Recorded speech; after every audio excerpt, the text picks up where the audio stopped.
गौरव कोई सेट हो गया पहले एक तो आगे लो সকল মিডিয়া বন্ধুদের নমস্কার, শুভ সন্ধ্যা। আজকে ভারতীয় জনতা পার্টি ত্রিপুরা প্রদেশ কার্যালয়ে আপনাদের সবাইকে এই সাংবাদিক সম্মেলনে আমি স্বাগত জানাই। আপনারা অবহিত আছেন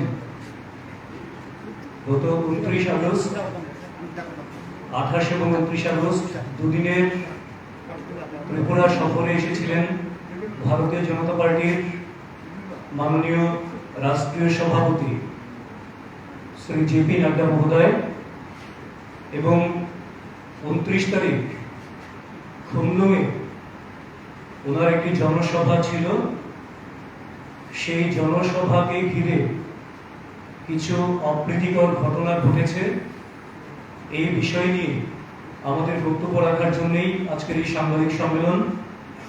আমাদের মাঝে উপস্থিত রয়েছেন সাংবাদিক সম্মেলনে মাননীয় সাংসদ তথা ত্রিপুরা প্রদেশ বিজেপির মাননীয় সহ সভাপতি শ্রী বিভূতি ত্রিপুরা মহোদয়, উপস্থিত রয়েছেন মাননীয় এমডিসি এবং প্রবক্তা ভারতীয় জনতা পার্টির মাননীয় বিমল চাকমা মহোদয়, উপস্থিত রয়েছেন আমাদের মাঝে জনজাতি মোর্চার সাধারণ সম্পাদক দেববর্মা মহোদয়। তো আমি প্রথমেই সম্বোধন করার জন্য মাননীয় সাংসদ তথা রাজ্য সহ সভাপতি শ্রী বিভূতি ত্রিপুরা মহোদয়কে অনুরোধ করব এই বিষয়ে বিস্তারিত বলার জন্য।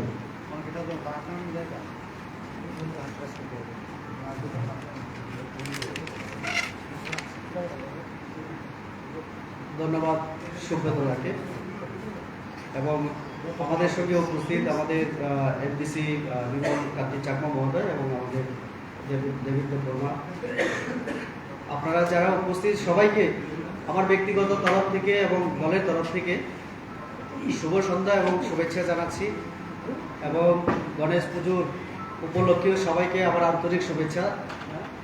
আসার জন্য আপনাদেরকে সবাইকে ধন্যবাদ। আমরা যে বিষয় নিয়ে আজকে আপনাদেরকে এখানে আসার জন্য আমরা অনুরোধ করেছি সেটা হচ্ছে, আপনারা জানেন আমাদের গত 29 তারিখ সর্বভারতীয় আমাদের সভাপতি জেপি নাড্ডাজি একটা জনসভা আমরা এডিসি সদর দপ্তর আমাদের খুমলুঙে আমরা আয়োজন করেছিলাম। আমাদের সেখানে টার্গেট ছিল বিভিন্ন সাব ডিভিশনকে দেওয়া, কোথাও 100, 150, কোথাও 1000, 1500, দূরবর্তী মহকুমাগুলিকে আমরা কম দিয়েছি। কাঞ্চনপুরের মতো জায়গায় আমাদের সংগঠন বেশ শক্তিশালী, তারপরেও আমরা সেখান থেকে মাত্র 120 জনের আমরা কোটা দিয়েছিলাম। উত্তর ত্রিপুরা থেকে 800 সামথিং, অন্নকুটি থেকে 1000 একটু বেশি, ধলাই জেলা থেকে এরকম, যেমন আমবাসা 500 টার্গেট, গন্ডাছড়া রাইমাবিলি যেটা 600 টার্গেট, কিন্তু সেখান থেকেও পরে 1300 লোক এসে 104টা গাড়িতে। এরকম গোমতী জেলায় আমাদের টার্গেট ছিল 4000 প্রথমে, পরবর্তীকালে আমাদের কার্যকর্তারা সবাই বলল যে এত কম কোটা, আমরা আরও বেশি আসতে চাই। সেইভাবে তাদেরকে আরও কোটা বাড়ানো হয় এবং প্রায় 7500 লোক। এভাবে সারা ত্রিপুরা রাজ্য থেকে 27000 সামথিং আমাদের হিসাব ছিল, যেটা আমরা টার্গেট করেছিলাম কম ধরে। আমাদের কাছে যতটুকু হিসাব 30,000-এর উপরে লোক আমাদের বিভিন্ন মন্ডল সাব ডিভিশন থেকে আমাদের খুমলুঙের উদ্দেশ্যে তারা রওনা দিয়েছিল সকাল 7টা, 8টা, 9টা, বিভিন্ন সময় দূরবর্তী এলাকা থেকে 6টা, 7টা বা 8টার মধ্যে। এর মধ্যে আপনারা নিশ্চয়ই জানেন, সবাই অবগত আছেন, কিছু কিছু মহল থেকে আমাদের সেই অনুষ্ঠানকে বানচাল করার জন্য নানান ধরনের চক্রান্ত করা হয়েছে। এবং পরবর্তীকালে আমরা দেখেছি কয়েকটা জায়গায় অতর্কিতে শান্তিপূর্ণভাবে মিছিলে যোগদানের জন্য গাড়িতে করে আসছিলেন আমাদের কার্যকর্তারা, অতর্কিতে অস্ত্রশস্ত্র নিয়ে বিভিন্ন লাঠি বিভিন্ন জায়গায় কয়েকটা জায়গায় অতর্কিতে হামলা চালানো হয় এবং আমাদের মহিলা সহ অনেক বয়স্ক অনেক লোক আহত হয়। এই খবর বিশেষ করে আমরা তাকারজলা, যে তাকারজলার উপর দিয়ে আমাদের গোমতী জেলা, সাউথ ত্রিপুরা জেলা এবং আমাদের সিপাহীজলা সহ কয়েকটা জেলার লোক আসার কথা ছিল এবং আসছিল ওই রাস্তা দিয়ে। অতর্কিতে তাদের উপরে আক্রমণ করা হয়। কিছুটা সময় হলেও তারা বাধাপ্রাপ্ত হয়। ফলে আমাদের জেপি নাড্ডাজি একটা পাঁচের মধ্যে আমাদের মানে সভাস্থলে যাওয়ার কথা ছিল। ওই সময় কিছুক্ষণ আটকে যাওয়ার পরে তাদের আসতে দেরি হয়।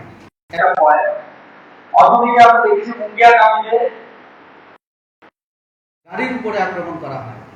এইভাবে মোহনপুরে হয়েছে বিভিন্ন জায়গায়।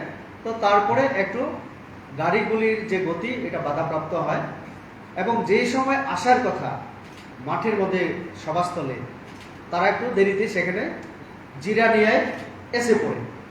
অন্যদিকে আমরা দেখেছি একটা পাঁচে যেহেতু নাড্ডাজি যাওয়ার কথা, পুলিশের তরফ থেকেও একটা সময় পুরো রাস্তাকে একটু ভিআইপি যাওয়ার ক্ষেত্রে যাতে অসুবিধা না হয় তার জন্য আটকে দেওয়া হয়।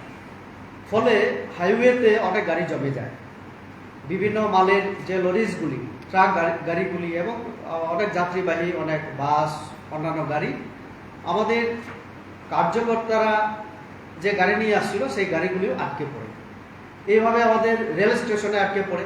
কারণ রেল স্টেশন জিরানিয়া থেকে আমাদের কুমুলুঙ্গে লোক আনার জন্য আমাদের 7-8টা বাস আমরা ঠিক করে রেখেছিলাম, আরও 10টা ছোট গাড়ি আমাদের ঠিক করা ছিল। অর্থাৎ উত্তর ঊনকোটি এবং ধলাই জেলার কয়েকটা মণ্ডল থেকে ট্রেনে আসার কথা, তাদেরকে ওই জিরানিয়া রেল স্টেশন থেকে আনার জন্য এই বাসগুলি গাড়িগুলি ঠিক ছিল। ওই গাড়িগুলিও আটকে যায়।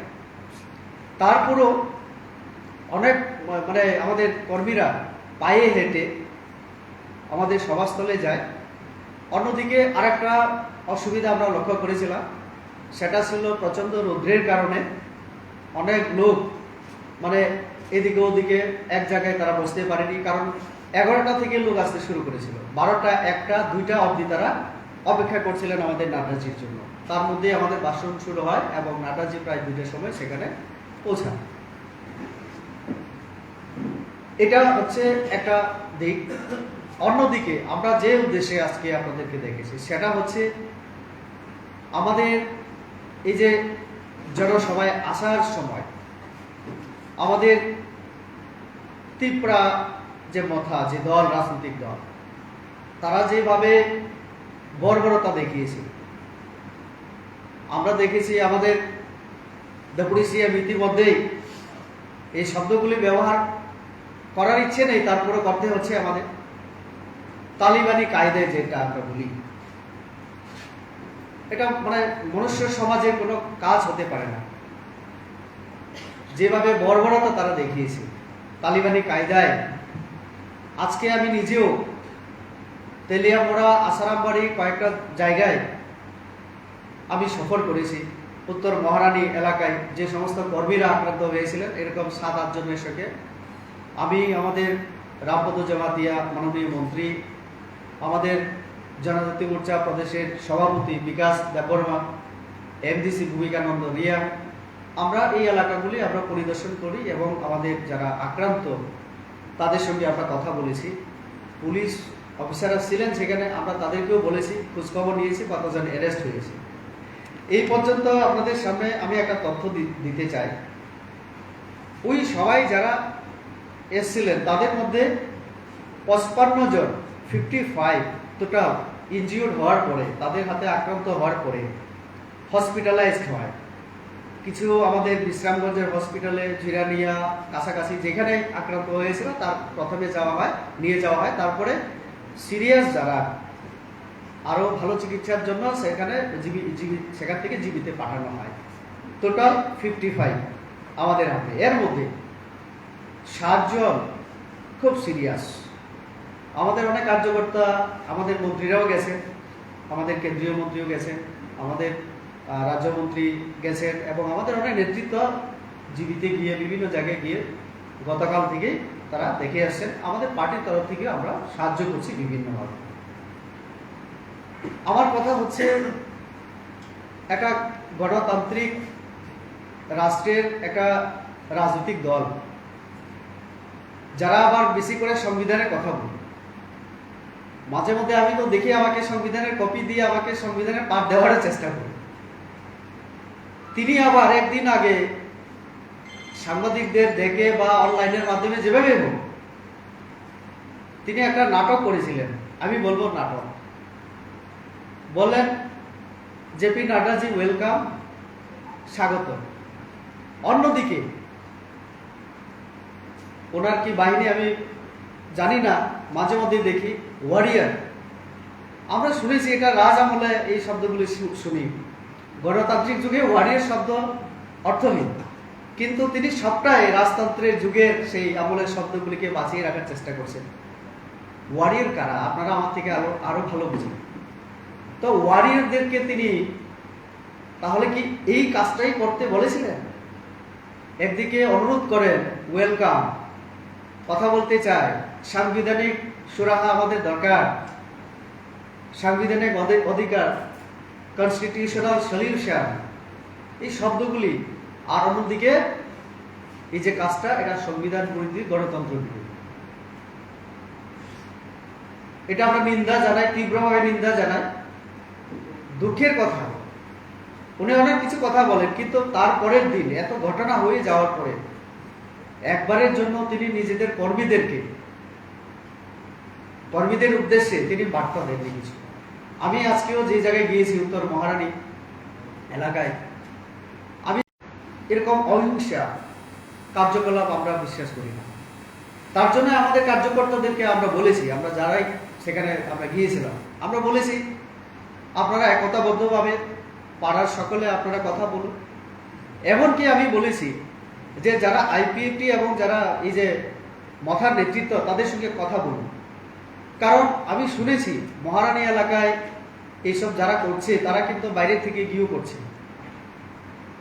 কেউ খোয়াই এলাকা থেকে, কেউ আসারামবাড়ি এলাকা থেকে, তেলামোড়া ওই সব এলাকায় বা আমাদের মুঙ্গিয়াকামি এলাকায় এরকম সন্ত্রাস করার জন্য তারা প্রয়াস চালাচ্ছে। আমি বলেছি আমাদের কার্যকর্তাদেরকে যে আপনারা হিংসায় যাবেন না, সংঘর্ষে যাবেন না, পুলিশকে খবর দেবেন। সব জায়গায় আমরা বলেছি এবং আমাদের কাছে খবর এসেছে, সব জায়গায় পুলিশকেও বলা হয়েছে, এফআইআর করা হয়েছে। পুলিশ কোথাও বাড়ি করে তাদেরকে খোঁজার জন্য কয়েকবার গেছে, কিন্তু তারা পলাতক সবাই। বিভিন্ন জায়গায় পুলিশ সক্রিয় আছে। আমরা পুলিশকে আমাদের যে সমস্ত জায়গায় এই ঘটনা ঘটেছে বা আরো করার চেষ্টা হচ্ছে, সেখানে আমরা বলেছি যে আরো অ্যাক্টিভ হওয়ার জন্য।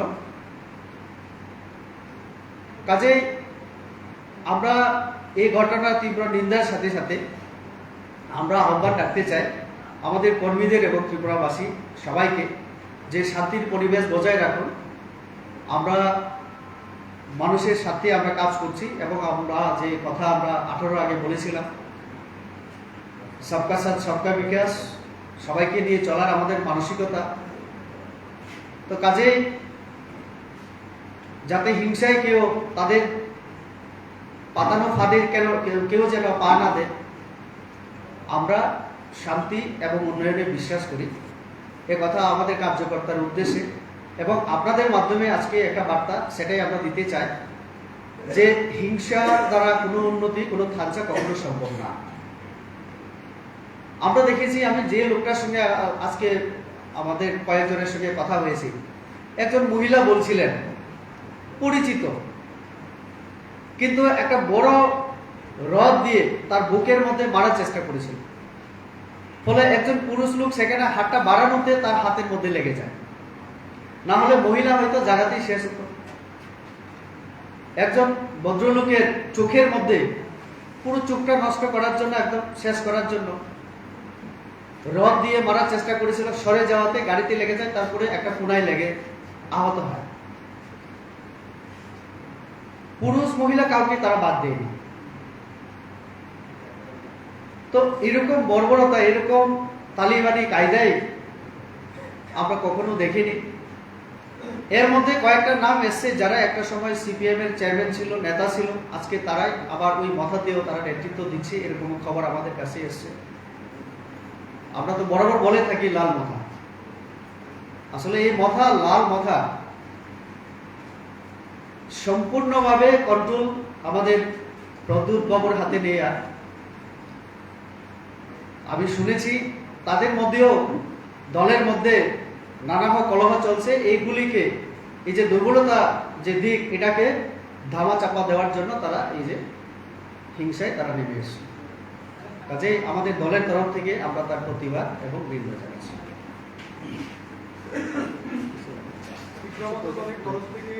বারবার বলা হচ্ছে যে জেপিডাব্লিউর এই সভা নাকি ব্লক চেয়ার নাকি ফাঁকা ছিল, বারবার এই প্রচারটা তারা করছেন সামাজিকভাবে। ফ্লপ যদি হয়ে থাকে তাহলে এত শক্তি প্রয়োগ করার কি দরকার ছিল? আমাদের গাড়ি যেগুলো আসছিল, আমি তো বলেছি হিসাব, আমাদের কাছে গাড়ির হিসাব আছে। গন্ডাছড়া থেকে 104টা গাড়ি এসছে, 1300 লোক। একটা গাড়ি নষ্ট হয়ে ফিরে যায়, মানে 104টার মধ্যে 103টা তো আমাদের এখানে এসেছিল। কিন্তু কোথাও কোথাও কি হয়েছে, সভা ঠিক সময়, মানে সভাস্থলে তারা আসতে পারেনি। ফলে আমাদের সভা প্রায় শেষের পথেও তারা অনেকে আসছিল। তখন আমি দেখেছি কয়েকটা গাড়ি, আমি যখন চলে আসার জন্য ওইখান থেকে, আমি গেটের মধ্যে ছিলাম, তখনও গাড়ি আসছিল আমাদের। তো এটা কোনোভাবে ফ্লপ না। আমাদের টার্গেটই ছিল 27,000 সামথিং, আমরা যেভাবে আমরা হিসাব করেছিলাম 30,000 প্লাস। কাঞ্চনপুর থেকে আমি তো বললাম 120 জন, 3টা বাস এসছে আমাদের, 40 জন করে 120 জন। কিন্তু আমাদের আজকে মন্ডল সভাপতি এখনো আছেন আমাদের পার্টি কার্যালয়ে, তিনি একটা কাজে আমাদের আগরতলায় আছেন, মন্ডল সভাপতি কাঞ্চনপুরে। একটু আগে আমার সঙ্গে কথা হয়েছে, উনি হিসাব দিয়েছেন 3টা বাস আসার পরেও আমাদের কিছু কার্যকর্তা যাদের নিজস্ব গাড়ি আছে, তারা আরো 3 জন 4 জন করেও তারা এসছে, আরো 2-3টা গাড়ি বেশি এসছে, অর্থাৎ আগের থেকে বেশি। আমি তো বললাম শুরুতে যে আমরা ওই যে কিছু পুলিশ ভিআইপি রাস্তার জন্য আটকে দেওয়ায় এবং কিছু জায়গায় বাধাপ্রাপ্ত হয়, ঠিক সময় তারা আসতে পারেনি, আর একসঙ্গে তারা মাঠে ঢুকতে পারেনি। কেননা মাঠের মধ্যে আমাদের প্রচন্ড রৌদ্রের কারণে অনেকে সাইডে, রাস্তায়, বিভিন্ন জায়গায় বিচ্ছিন্নভাবে ছড়িয়ে ছিটিয়ে ছিল, তার জন্য আমরা একত্রে বসাতে পারিনি। এবং শেষে আমাদের মধ্যেও আমরা আলোচনা করেছি আমাদের উপরে কিছু একটা দেওয়ার কিন্তু বড় মাঠ হওয়ার কারণে উপরে শেড দেওয়া, কিছু মানে কাপড় দিয়ে ছায়া দেওয়ারও ব্যবস্থা সেরকম হয়নি। আর ইতিমধ্যে আপনারা দেখেছেন পরপর 2টা দিন আমরা সবাই ব্যস্ত ছিলাম, তো অনেকটা তার কারণেই আমাদের সেই একটা অসুবিধা হয়েছিল।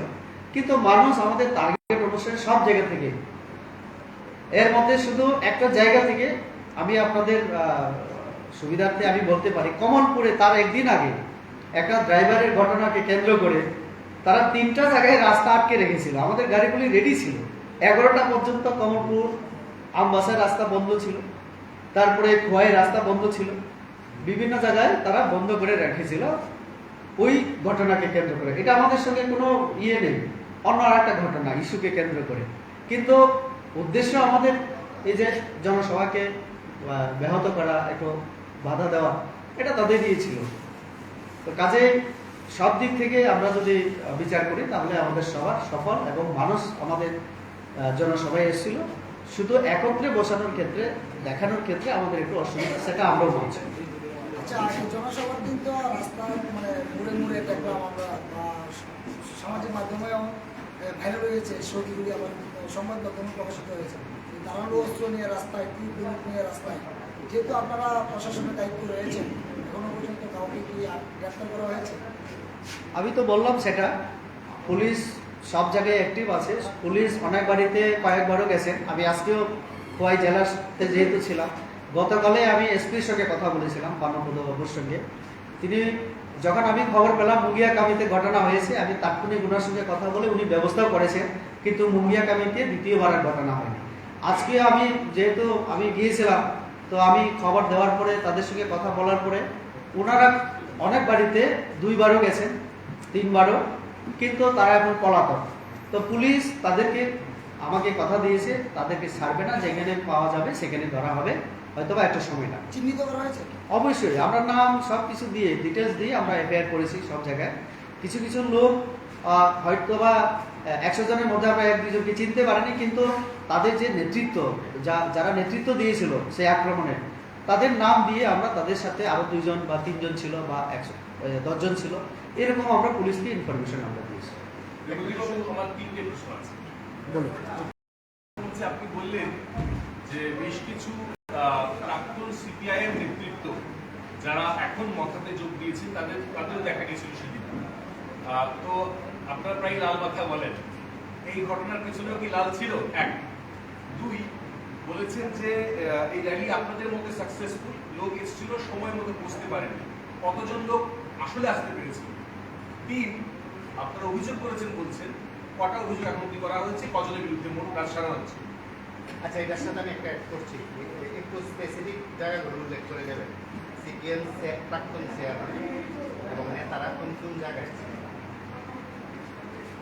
প্রথম আপনার উত্তর আমি দেওয়ার চেষ্টা করছি। লাল মাথায় এই কারণে, আপনারা যদি একটু দেখেন এবং তারা নেতৃত্ব যেহেতু দিচ্ছেন, তো ওই যে আক্রমণ হোক, রাজনৈতিক ক্ষেত্রে বিভিন্ন যে সিদ্ধান্ত বা করার ক্ষেত্রে, কাজকর্মের ক্ষেত্রে তারাই নেতৃত্ব দিচ্ছেন। ফলে একসময় সিপিএম করা যারা একটু দুষ্ট বুদ্ধি সম্পন্ন, তারা এখন মাথাতে গিয়ে সেই বুদ্ধি তারা প্রয়োগ করছে। তার জন্য আমরা একটা সময় লাল যেহেতু ছিল, এখন আবার মাথার নাম দিয়েছি, তার জন্য আমরা নাম দিয়েছি লাল মাথা। এটা একদম সত্য। আমি হয়তোবা সব জায়গার আমি নাম দিতে পারবো না, কিন্তু 1-2টা ঘটনা আমরা যদি তথ্য আমার কাছে এই মুহূর্তে আমি নাম দিতে পারবো না, কারণ তথ্য আমি আনিনি সেটা, কারণ যে জায়গায় আমরা এফআইআর করেছি সেখানে আছে এরকম অনেক নাম। তো এটা হচ্ছে একটা কথা। আর একটা কথা, মাঠের মধ্যে কতজন ছিল এটা না আপনি হিসাব করতে পারবেন না আমি হিসাব করতে পারবো। আমি তো দাবি করে বলছি যে আমাদের মাঠেও অনেক লোক ছিল, প্রচুর লোক ছিল, কিন্তু আমি এটাও তো বলছি যে রৌদ্রের কারণে 1 ঘন্টা বসবেন, 2 ঘন্টা বসবেন। আমি মিডিয়াকে আমি বারবার ফলো করছিলাম। আমাদের জেপি নাড্ডাজি ওনার ভাষণে বলেছেন যে আমি আর সময় নিতে চাই না, এখানে যারা মিডিয়া আছেন আপনারা খুব কষ্টে দাঁড়িয়েছেন। উনি সেই কথা কেন বলেছেন? কারণ যারা আমাদের সামনে ছিল, আমরা তো একটা স্টেজে ছিলাম, কিছু তো আমরা রৌদ্রের হাত থেকে আমাদের উপরে ছায়া ছিল, কিন্তু আপনাদের ছিল না। তো সাধারণ মানুষ, আপনি ভাবুন, যদি কোনো ব্যক্তি 12টা থেকেও যদি সেখানে চেয়ার ছিল, বসতে শুরু করে, উনি 2টার সময় গিয়েছেন, 2 ঘন্টা বসা, তো কাজেই সেখানে দোকান বন্ধ করে দেওয়া হয়েছিল খুব বুদ্ধি করে, তারা ষড়যন্ত্র করে। অনেক ব্যবসায়ীরা আমাদেরকে বলেছেন আমরা বিজনেস করতে চাই, কারণ আমাদের জনজাতিরা এমনিতেই গরিব, সেখানে লতা পাতা নিয়ে বাস করুন নিয়ে তো ব্যবসা বাণিজ্য করে, আর চিপসের দোকান, পানের দোকান। ওই দিন তারা বুক বেঁধেছিল এই আশায় কি যে আগামীকাল জনসভা হবে, আমাদের জিনিসপত্র আমরা বিক্রি করতে পারবো, আমাদের কিছু ইনকাম হবে, বাড়তি ইনকাম। জলের বোতল আমরা পাইনি। আমরা যে জল নিয়ে গিয়েছি, আমাদের জিরা নিয়েও গাড়ি আটকে যাওয়ায় আমরা পরবর্তীকালে জল আপনাদেরকেও আমরা ব্যবস্থা করতে পারিনি। যে জল নিয়ে গিয়েছিলাম শেষ হয়ে গেছে, আমাদের গাড়ি থেকে নামিয়ে আমরা জল খেয়েছি। আপনি কি বলতে চাইছেন যে বাজার বন্ধটাও কি একটা বিশাল? এটাও চক্রান্ত, কিন্তু জনগণ বুঝতে পেরেছে এটা কাদের স্বার্থে করেছে, মানুষের স্বার্থে তারা করেনি, মাথা তাদের স্বার্থে করেছে। আর এটা দিয়ে তো বিজেপিকে রোখা যায়নি, তার জন্য তো আমি বললাম আমাদের টার্গেট অনুসারে লোক গেছে, আরো বেশি গেছে, কিন্তু ওই প্রচন্ড রৌদ্রের কারণে মাঠে হয়তোবা আমরা 3 ঘন্টা বসাতে পারিনি। এটা তো আমিও স্বীকার করছি, আমরা স্বীকার করছি। তো সবটাই দিতে পারি, একটু যদি আপনারা সময় দেন আমরা দিয়ে দিতে পারি। এটা হচ্ছে একটা ইয়ে। আর আপনার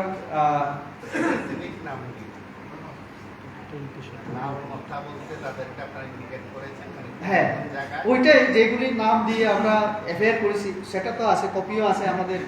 আমরা বিভিন্ন মন্ডল থেকে হোয়াটসঅ্যাপের মাধ্যমে নিয়েছি, কিছু কিছু আমাদের হার্ড কপিও আছে। আমরা এক দুইটা তো দিতে পারি, যেমন মঙ্গলদেব বর্মার সিমনা, উনি নেতৃত্ব দিয়ে এনেছিলেন আমাদের কর্মীদেরকে। তিনি যেটা এফআইআর করেছেন আমার কাছেও আছে, হোয়াটসঅ্যাপে আছে, কিন্তু বের করে দিতে হবে আপনাদেরকে। এখানে আমি দেখেছি, আছে আমার কাছে, আমি দেখাতে পারি আপনাদেরকে। এরকম দেবীদের কাছে আছে, বিভিন্ন জায়গা থেকে কালেকশন আমরা করেছি। আমি নিজেও আজকে সকাল থেকে আমি বাইরে ছিলাম, তবুও আপনাদেরকে কথা দিয়েছি বলে আমি ঠিক সময় আমি আসতে পেরেছি, চেষ্টা করেছি আসার। আমি কিন্তু 6টায় এখানে হাজির হয়েছি, আপনাদেরকে বেশি ওয়েট করাইনি। মানে এই জনসভাকে বানচাল করার যে কৌশল নেওয়া হয়েছিল বলছেন, তার পেছনে কোথাও এই লাল মাথারও হাত ছিল প্রাক্তন সিপিআইএম লোকেদের। অবশ্যই অবশ্যই বর্তমানে সিপিআইএম আছে তাদেরও কি হাত ছিল? যারা লাল মাথা হিসেবে এখন পরিচিত আমি তাদেরকে বেশি ইন্ডিকেট করছি, কারণ সিপিএম এর এরকম সরাসরি আমার হাতে অন্তত নেই, কিন্তু লাল মাথা তার সঙ্গে জড়িত এটা আমি একদম মানে দাবি করতে পারি। আমি আরেকটা আপনাদের কথা আমি বলতে চাই, যে উদ্দেশ্যে আমরা এডিসিতে আমরা ওনার সভা আমরা করেছি, দেখুন জনজাতিদের এডিসির বিভিন্ন দাবি দেওয়া নিয়ে আমরাও দেখেছি যে বিভিন্ন রাজনৈতিক দলগুলি দিল্লিতে চলে যায় আমাদের নেতৃত্বের সাথে দেখা করার জন্য 3 দিন 4 দিন 5 দিন দিল্লিতে পড়ে থাকে। তো আমরা ভাবলাম তাহলে আমাদের নেতৃত্বকে আমরা সেই সদর দপ্তরে আমরা হাজির করা। এক তো তারা রাস্তাঘাট দেখবেন, উন্নয়ন দেখবেন, সমস্যা দেখবেন, আমাদের সঙ্গে কথা বলবেন, শুনবেন। আইপিএফটি নেতৃত্বরাও দেখা করেছেন, কথা বলেছেন। তাহলে যেখানে আমরা দিল্লিতে গিয়ে দেখা করতে পারি না, আমরা পার্টির তরফ থেকে আমাদের সর্বভারতীয় সভাপতিকে এনে দিলাম মানুষের মাঝে, যাতে সাধারণ মানুষের সঙ্গে কথা বলতে পারেন, আমাদের দুঃখ দুর্দশার সমস্যা দাবি শুনতে পারেন এবং সমস্যার সমাধানের জন্য তিনি সরকারের সঙ্গে যাতে কথা বলতে পারেন। একটা দলের সর্বভারতীয় নেতৃত্ব, ওনার সঙ্গে প্রধানমন্ত্রী কথা হবে, যেহেতু আমাদের দলের প্রধানমন্ত্রী, আমাদের দল শাসন ক্ষমতায়, তাহলে ওনার নিশ্চয়ই সেখানে ভূমিকা আছে। তো আমরা তো এই উদ্দেশ্য নিয়ে এসেছিলাম, কিন্তু তারা দরজা বন্ধ করে বাইরে হাওয়া ঢুকতে দিল না, তো কি করা? তাতে কার ক্ষতি হলো? জনজাতিদেরই তো ক্ষতি হলো। আমাদের উনি তো বলেছেন যে আমাদের যে জনজাতিদের সম্মান অধিকারের জন্য এখানকার আঞ্চলিক দলগুলি যে কথা বলে, তারা শুধু কথাই বলে, আমরা তো কাজ করে দেখিয়েছি। আজকে দ্রৌপদী মুর্মুর মতো মানুষ, ব্যক্তিকে, মহিলা, পিছিয়ে পড়া সমাজ থেকে আজকে রাষ্ট্রপ্রধান, তিনি রাষ্ট্রপতি। কখনো কেউ ভেবেছিল এরকম? আপনাদের বিরোধী গতকাল মুখ্যমন্ত্রী হাসপাতালে গিয়েছিলেন যারা আক্রান্ত হয়েছে, মুখ্যমন্ত্রী কোনো রাজনৈতিক দলের নাম উল্লেখ করেননি যারা আক্রমণ করেছে। আপনি বলছেন দেখুন, মুখ্যমন্ত্রী তো আপনারও আমারও সবার, আমরা রাজনৈতিক দল হিসেবে বলছি এখন। এবং গতদিন তিনি সঙ্গে সঙ্গে গিয়েছিলেন, সিএম, ডেপুটি সিএম, ওনারা ওনাদের দায়িত্ব পালন করেছেন। মুখ্যমন্ত্রী, উপমুখ্যমন্ত্রী বা মন্ত্রী হিসেবে তারা গেছেন। হয়তো বা তারগুলোর মধ্যে কে মেরেছে কি মেরেছে এটা তো পুলিশের সঙ্গে কথা বলতে হবে, আমাদের কর্মীদের সঙ্গে কথা বলতে হবে। আমরা সমস্ত কিছু তথ্য নিয়ে কনফার্ম হয়ে একদম নিশ্চিত হয়ে আজকে আপনাদের বলছি। আচ্ছা, আরেকটা বিষয়, যারা আক্রান্ত হয়েছে, যারা মার খেয়েছে, ওদের একটা বরাবরের অভিযোগ যে পুলিশকে জানানোর পরও পুলিশ ওদের নিরাপত্তা দেয়নি বা এগিয়ে আসে। এখন পুলিশের মানে এই অভিযোগ নিয়ে পুলিশের ভূমিকা নিয়ে দেখুন, এখন আমরা দুজন, আমি এবং আপনি মিলে যদি নিচে যেতে থাকি রাস্তায়, আপনি হঠাৎ করে যদি আক্রমণাত্মক হন, আমার কিছু করার আছে? কারণ আমরা তো শান্তিপ্রিয়, আমরা এইসব ভাবি না। এখন অতর্কিতে যদি হঠাৎ এসে আপনার উপরে আক্রমণ করতে শুরু করে, আপনি কোন পুলিশকে খবর দেবেন? বা পুলিশ কি তাৎক্ষণিক মুহূর্তে 2 মিনিট 5 মিনিট 10 মিনিটের মধ্যে সেখানে মুঙ্গিয়া কামিয়েছি জাতীয় সড়কে হঠাৎ করে যাওয়া, তারও তো সময় লাগে। আমরা এটা বলি অনেক সময় যে পুলিশ যদি কোথাও এমন আমাদের চোখের সামনে প্রমাণ হয় যে ইচ্ছে করলে 10 মিনিটের মধ্যে যাওয়া যায়, এরকম ক্ষেত্রে 1-2টা ক্ষেত্রে হয়তো অভিযোগ উঠতে পারে। কিন্তু গতকাল যে সমস্ত জায়গায় পুলিশ ছিল সেখানে তো এরকম আমাদের অভিযোগ নেই। রেবতীবাবু, আপনাদের এডিসিতে যিনি বিরোধী দলনেতা ছিলেন, আজকে থেকে বেশ কিছুদিন আগে তিনি কথায় যোগদান করেছেন। যোগদান করার সময় আপনি যে কথাটা বলছিলেন যে বিজেপি সবার উন্নয়ন চায়, উনি বলছেন সবকা সাথ সবকা বিকাশ, এই কথাটা শুধুমাত্র স্লোগানেই রয়েছে, কিন্তু হয়েছে সব মন্ত্রীদের বিকাশ, সব নেতা মন্ত্রীদের বিকাশ। একেবারে ডাইরেক্ট এই কথাটা তিনি এটা সম্পূর্ণ ভিত্তিহীন। আমরা যদি কিছু করে থাকি তাহলে সাধারণ মানুষের জন্যই আমরা করেছি। ভ্যাকসিন তো আমরা সবাই পেয়েছি, শুধু মন্ত্রী পাইনি। ভ্যাকসিন যে এই কথা বলেছে সেও পেয়েছে। ভ্যাকসিন দেওয়ার ক্ষেত্রে কি আমরা বলেছি যে আমরা শুধু নেতা মন্ত্রী পেয়েছি? না, বিরোধীরা বলেছিল ভ্যাকসিন নিও না, কারণ এই ভ্যাকসিনের কোনো গ্যারান্টি নেই। নরেন্দ্র মোদী কেন ভ্যাকসিন নেননি, রাষ্ট্রপতি কেন নেয় না, একটা সময় বলেছিল। আর পরবর্তীকালে চুরি করে চুপি চাপি সবাই নিয়েছে। প্রধানমন্ত্রী আবাস যোজনায় আমরা তো একদিনের মধ্যে 1,47,000 ঘরও আমরা দেই, সেটা কি নেতা মন্ত্রীরা পায়? সেটা তো নিশ্চয়ই 2011 সালে আমাদের সেন্সাসে যে ব্যক্তি পরিবার গরিব বলে সেখানে লিস্টের মধ্যে এসে তাদেরকে আমরা দিয়েছি, ঠিক আছে না? 8টা জাতীয় সড়ক সবার জন্যই তো, সব জেলাকে জুড়ে দেওয়া, সব আমার রাজ্যের সমস্ত এলাকা যাতে তার বেনিফিট পায়। আমরা একলব্য বিদ্যালয় করছি, ওই যারা বলে তার ছেলেও সেখানে পড়াশোনা করবে, মেয়েও পড়াশোনা করবে। তো এতে শুধু নেতা মন্ত্রী কি আছে? হয়তো বা প্রোটোকল অনুসারে একটা সিকিউরিটি গার্ড পাবে, একজন মন্ত্রী তো সেই সিপিএম আমলে পাবে। এখন কোনো এমডিসিও যদি ইএম হয়ে যায়, সেও তো একটা মিনিমাম কিছু তো পাবে। তাহলে আমরাও তো বলতে পারি এডিসি যে কথা বলেছিল তারা ট্রান্সপারেন্সি অনেক কিছু, হ্যাঁ আজকে কি দেখছি? টেন্ডার নেই, সেখানে অ্যাডভার্টাইজমেন্ট নেই, চাকরি হয়ে যায়। তাদেরই বেকার ছেলেরা হ্যাঁ দরবার করতে হয় রাজপ্রাসাদে গিয়ে। জনজাতি তো এই বেকাররা। স্কুলে একটা স্কুল মাত্র এডিসি পরিচালিত, আমরা তো দেখেছি কত মহিলাকে মানে কাঁদতে কাঁদতে সেখান থেকে চলে যায়। 20,000 টাকা দিয়েও অ্যাডমিশন পায় না। মহিলাকে আমি নিজেও বলতে দেখলাম যে আমি এই আশা করিনি, আমি তাদেরকে ভোট দিয়েছিলাম। স্কুলে যে অ্যাডমিশনের নিয়ম ওটা সরকারি নিয়মে হবে, কিন্তু সেখানে টাকা দিয়ে ভর্তি করানো হয়, সেটা তো দেখতে হবে না আমাদের। তো শুধু কথাই বললে তো হবে না, অভিযোগ করলেই তো হবে না নেতা মন্ত্রীদের ভাই। নেতা এবং মন্ত্রী কতজন? তাহলে যে বলে সেও তো নেতা, আর মন্ত্রী মাত্র 12 জন আমাদের, এর বেশি তো না। মানে যিনি এই কথাটা বলছেন তিনি আপনাদের দলেরই ছিলেন এবং আপনাদের দলেরই বিরোধী দলনেতা ছিলেন। যতদিন আমাদের দলে ছিলেন সব কিছু পেয়েছিলেন, বলেননি তো? এবং এই উনি যে চলে গেলেন 2023-এর আগে এইভাবে একজন মানে বিরোধী দলনেতা চলে যাওয়া এডিসিতে, পাহাড়ে কি এই ভোটের ক্ষেত্রে কি কোথাও কোনো প্রভাব পড়বে মনে হয়? সমুদ্র থেকে আপনি যদি একটা 1 লিটারের কোনো বালতি দিয়ে জলও তুলে নেন, সমুদ্রে থাকে। এত গুরুত্ব দিও না, সেখানে বসানো হলো আর আপনাদের সন্দেহের বাইরে। দেখুন, আমাদের একটা সময় কার্যকর্তা হিসেবে কাজ করেছে, আমরা পুরানো কার্যকর্তাদেরকে সম্মান দিয়েছি, সেখানে ওই ব্যক্তিও ছিল। আমরা এমডিসি করেছি, আলোচনা করে অনেক কিছু দিয়েছি।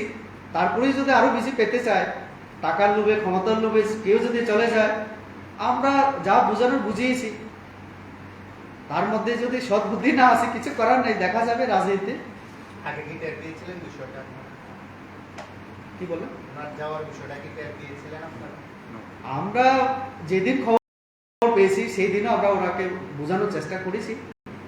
যতটুকু আমি বুঝি, আমি সবটা বলতে চাই না, নিশ্চয়ই সেখানে লাভ লোভের বিষয় আছে। আমি তো বললাম ক্ষমতা এবং কিছু লোভে যদি চলে যায়, আমি তার জন্যই বললাম যে সমুদ্র থেকে 1 লিটার জল তুলে নিলেও সমুদ্র থাকে। বলুন।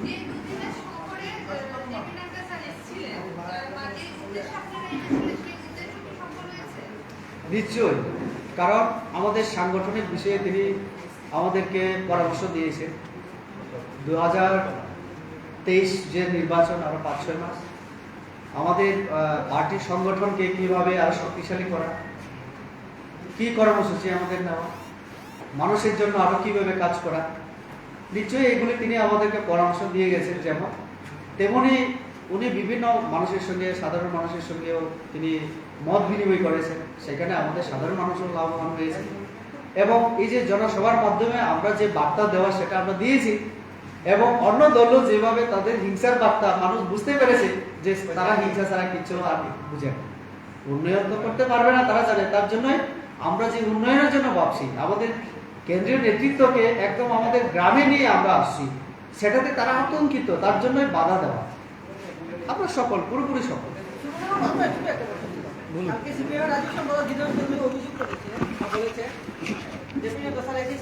কিছু দেখেছে সব সিপিএমই করেছে। আমি তো দেখে সব সিপিএম এর কাজ শুরু থেকে শেষ পর্যন্ত যা যা করে সিপিএম করে। মানে কোনগুলির বিষয়ে উনি ইঙ্গিত করেছেন, মানে যা কিছু করেছেন বলতে শুরু থেকে শেষ পর্যন্ত সিপিএম এ দেখে গিয়ে সমস্ত উন্নয়নমূলক কাজগুলো সিপিএম করেছে, বিমানবন্দর হোক, জাতীয় সড়ক হোক, সবই জাতীয় সড়ক, এবং যে একবারে মৈত্রী সেতু যেটা করা হয়েছে সেগুলো বাপ আমলেই হয়েছে কাজ, এই আমলে শুধুমাত্র তার মানে আচ্ছা ঠিক আছে, প্রথমত ওনাকে আমি ধন্যবাদ জানাই। উনি এইটা দাবি করেন যে সমস্ত উন্নয়নটা ওনারা করেছেন 35 বছর ক্ষমতায় ছিলেন। আমি শুধু আপনাদেরকে একটা কথা বলবো, 35 বছরের সঙ্গে 4.5 বছর মাঝখানে 2 বছর কোভিডকে বিবেচনায় রেখে আপনারা আসাম আগরতলা রোড বলে একটাই জাতীয় সড়ক ছিল, এখন জাতীয় সড়কের সংখ্যা কটা, গোটা রাজ্যটাকে জাতীয় সড়কে যুক্ত করা হচ্ছে, বিভিন্ন প্রান্তকে যুক্ত করা হচ্ছে, বিকল্প জাতীয় সড়ক তৈরি হচ্ছে। এটা কেন আগে হয়নি? প্রথম বিষয়। দ্বিতীয় বিষয়, যেটা এখন প্রধানমন্ত্রী আবাস যোজনা, গ্রামীণ এবং শহর, সেই ধরনের একটা যোজনা আগেও ছিল, নরেন্দ্র মোদীজি আসার আগেও ছিল, এবং নরেন্দ্র মোদীজি আসার পরেও ওনারা একটা সময় পেয়েছিলেন প্রধানমন্ত্রী আবাস যোজনা। সেই জায়গায় কেন সর্বস্তরের মানুষের কাছে সেই ঘরের সুবিধা পৌঁছায়নি? কেন এখন পর্যন্ত গিরিবাসীদের, জনজাতিদের পরিবারে নলসে জলের ব্যবস্থা করা হয়নি? এখন পর্যন্ত আমাদের এই সরকার 4.5 বছরে মোটামুটি ভাবে 3.5 লক্ষের কাছাকাছি জলের কানেকশন দিতে হচ্ছে এই 2022 সালের মধ্যে। এই লক্ষ্যমাত্রাকে সামনে নিয়ে এরা চলছে। কেন এটা করে? বেসিক যে নিডস গুলি আছে, কেন একলব্য বিদ্যালয়, আমরা বলছি একলব্য বিদ্যালয় আমরা 18টা করব, ওদের সময়ে কেন করা হয়? কেন সিবিএসই স্কুল, যে স্কুলে পড়াশোনা করতে চায় রাজ্যের ছেলেমেয়েরা, উন্নত এডুকেশন চায়, সিবিএসই স্কুল আগেও করা যেত, প্রস্তাব পাঠালে কেন করা হয়? এমবিবি বিমানবন্দর, মহারাজা বীর বিক্রম কিশোর নামে যে বিমানবন্দর, সেটার আপগ্রেডেশন কেন করা হয়নি? সেটা কেন এইখান থেকেই আমাদের এই সময়ে করা হচ্ছে? তো এই ধরনের আপনারা যদি বলেন ভুড়ি ভুড়ি বলা যাবে। 35 বছর একটা দল ক্ষমতায় ছিল, একেবারে কিছুই করবে না, তারা তো দল কবি ধুয়ে মুছে সাফ হয়ে যেত। কি করেছে? ন্যূনতম যেটুকু না করলে নয়, এবং কোন কোন ক্ষেত্রে ব্যক্তি স্বার্থ, কোন কোন ক্ষেত্রে দলীয় স্বার্থ, এই দুটোকে চরিতার্থ করার জন্য যতটা করা ততটাই। রাজ্যের সার্বিক উন্নয়ন, ভবিষ্যৎ পরিকল্পনা কি ছিল রাজ্যের জন্য? কোন ভবিষ্যৎ পরিকল্পনা লেআউট করেছেন কখনো? প্রত্যেকটা বাজেট দেখুন, প্রত্যেকটা একজন নির্বাচনী ইস্তেহার দেখুন, ওরা ভিশন ডকুমেন্ট নিয়ে কথা বলছে, আমরা তো রিপোর্ট কার্ড দিয়ে যাবো ময়দানে। প্রত্যেকটা জায়গাতে যতগুলি সিপিএম এর নির্বাচনী ইস্তেহার হয়, সেখানে কি থাকে? এই জায়গাটাকে উন্নত করার চেষ্টা করা হবে, আরো নতুন কিছু করার চেষ্টা করা হবে, এই ধরনের স্পেসিফিক কিছু। কি করবেন? আসলে ভিশন বিষয়টাই নেই তাদের মধ্যে। তো ভিশনলেস লোক ভিশনের কথা বলবেন কি করে? তো এইটা হচ্ছে একটা বিষয়।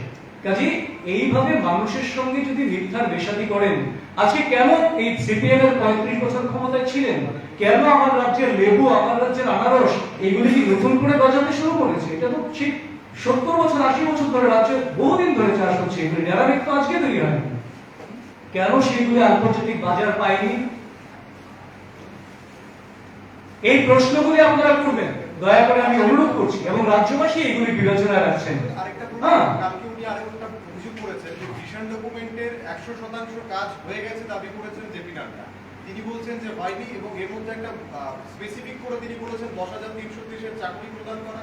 দ্বিতীয়ত বলেছেন রোজবেলি কাণ্ডের যারা দোষী তাদেরকে সিবিআই তদন্তের মাধ্যমে শাস্তি দেওয়া।